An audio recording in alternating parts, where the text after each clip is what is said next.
Mutton কষা। তো মটনের মধ্যে দই, আদা, কাঁচা লঙ্কা, রসুন, ধনে, জিরে গুঁড়ো সব মাখিয়ে নিচ্ছি, একটু ম্যারিনেট করে রাখবো। আর সর্ষের তেল দিয়ে দিলাম। মটন কষা রেডি হয়ে গেছে।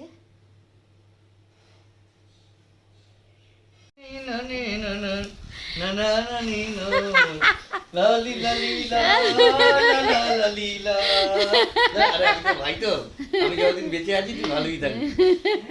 হ্যাপি ম্যারেজ অ্যানিভার্সারি ভাই আর আমার ভাইয়ের বউ।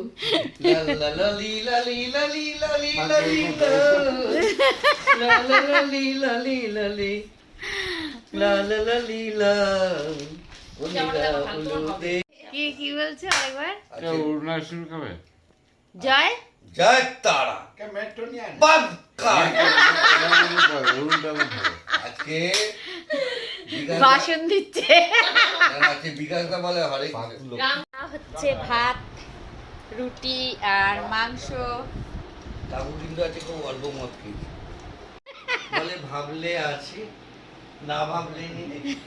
আমার জীবনটা কি হলে হলো, না হলে না হলো, কিন্তু তার জন্য যে কেলো থেকে কিছু না পেলে যে ওর ক্ষতি করতে হবে, ওর পিছনে গাড়ি লাগবে ওরকম তো ব্যাপার নেই। হলে হলো নিয়ে আসি।